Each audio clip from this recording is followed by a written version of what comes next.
تشوفينا وتسمعينا ندخل ونطلع من حسينية لحسينية، نردد اللطميات ونصيح وننوح ونضرب روسنا وصدورنا وكل قطعة جسمنا من أجل حب الأئمة، ندعي ونندر ونتوسل ونستشفع بالأئمة. زين، وش بقى إلى الله سبحانه وتعالى خالق الكون والوجود، خالقي وخالق الأئمة من قبلي، وكل مخلوق على وجه الأرض هو عبد إلى الله سبحانه وتعالى.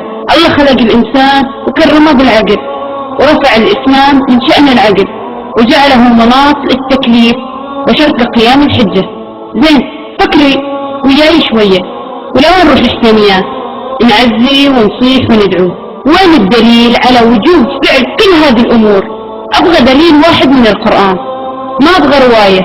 إذا كانت الرواية صادقة لازم يكون مصدرها القرآن. طبعا ما راح تلاقي دليل، وتتعبي ولا بتلاقي دليل.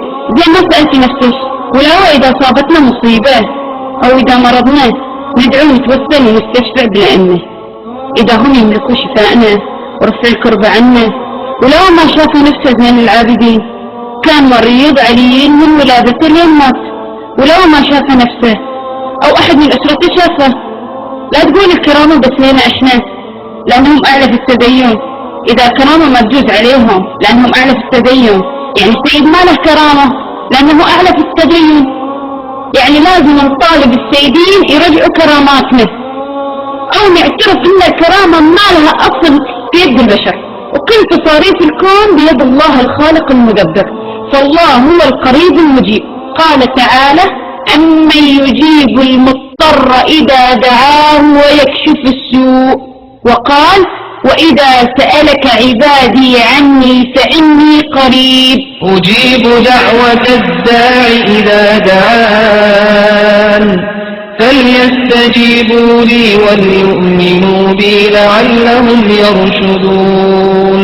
سألي نفسك، ولو نزور المشاهد في سوريا وإيران والعراق ونصيح على السبات ونحط الفول ونودي ذهب وفلوس ونكتب رسائل إلى الحضرة ونتوسل وندعو، ولا وين ما قريت في القرآن يدعو من دون الله ما لا يضره وما لا ينفعه ذلك هو الضلال البعيد. ذلك هو الضلال البعيد. وش الفرق بينه وبين الجاهلية؟ الجاهلية تعبد أصنام، وحنا نعبد قبور أولياء صالحين ماتوا من آلاف السنين، يعني حجارة. وين عقولنا؟ وين من آيات الله؟ وين من قوله تعالى: فلا تدعوا مع الله أحدا؟ سألي نفسك ودور عن الجواب.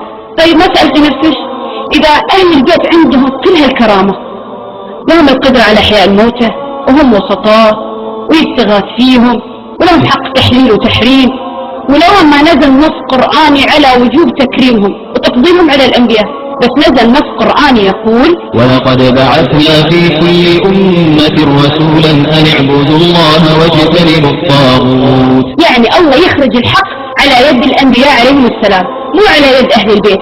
حنا غلطتنا الوحيدة وقفنا عقولنا عن التفكير، وصلنا تبع إلى مذهب آبائنا وأجدادنا. قال تعالى: وإذا قيل لهم اتبعوا ما أنزل الله قالوا بل نتبع ما ألفينا عليه آباءنا أولو كان آباؤهم لا يعقلون شيئا ولا يهتدون. صعب على الواحد يطعن في مذهب مشى عليه كل حياته، بس الواحد يحاول مرة واحدة يفكر، يدور عن دليل، يدور عن حقيقة. قال تعالى: وما خلقت الجن والإنس إلا ليعبدون. وقال تعالى: هو الحي لا إله إلا هو فادعوه مخلصين له الدين. اعبدي الواحد الأحد الفرد الصمد. دور عن الحقيقة، دوريها في كتاب الله، دوريها في سنة النبي، وراح تلاقينها إن شاء الله.